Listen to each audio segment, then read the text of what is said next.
Quaid Azam, Part 346. The Governor General of Pakistan. On 4 July 1947, Liaquat Ali Khan, in a letter to Mountbatten, conveyed that Jinnah had made up his mind and requested Mountbatten formally to recommend unto the King the appointment of Muhammad Ali Jinnah as the Governor General of Pakistan. This letter also expressed the hope that Mountbatten would remain as the Governor General of India. This episode in its totality is telling. It is unfortunate and should not have ever occurred. However incredible it might be that Mountbatten actually sought to be simultaneously the constitutional Governor General of two countries, both in the process of being born. It is self-evident that the constitutional head of a dominion is bound to act upon the advice of the ministry of that dominion where his office and seal lie. As independent dominions pursue their own respective policies, programs, they could conflict with the other, in that even the constitutional head, who is simultaneously the head of two dominions, would unquestionably be placed in an impossible position, for his two governments could very well give conflicting advice. On this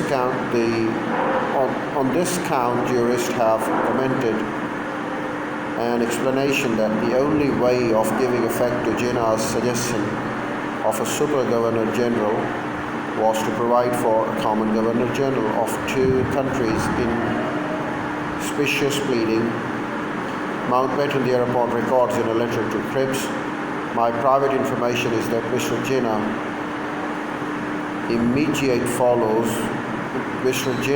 immediate followers and advisors are horrified at the line he has taken, and it seems almost incredible that a man's megalomania should be so chronic as to cause him to throw away such material advantages to his own future dominion for the sake of becoming His Excellency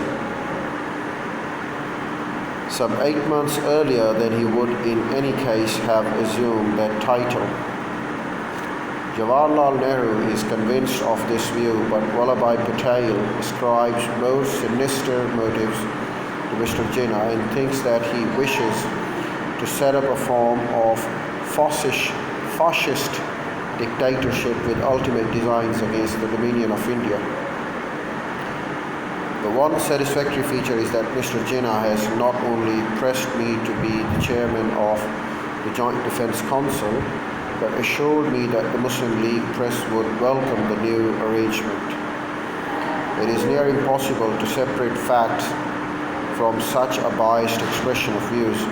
It is also facile to quote V.P. Menon's view to counter Jinnah's opinion on the subject. And as for the megalomania, who in reality suffered a more serious version of it, Jinnah or Mountbatten, it is difficult to tell. The talk that followed on the subject of the Governor General between Lord Ismay and Jinnah on 24 July 1947, in turn conveyed to Mountbatten by his Chief of Staff, is quite telling. First, there was the 11th hour announcement by Mr. Jinnah that he intended himself to assume the appointment of Governor General of Pakistan. This had put the Viceroy in an extremely awkward position and incidentally had lost Mr. Jinnah a lot of ground in England amongst all the shades of the political opinion. Secondly, the Viceroy had particularly asked Mr. Jinnah to restrain his press from chortling over the fact that Congress were to have European Governor General, while Pakistan was to have one of its own nationals. Mr. Jinnah had undertaken to do this, but the undertaking had not been fulfilled. Dawn had done precisely what Lord Mountbatten had wished them not to do.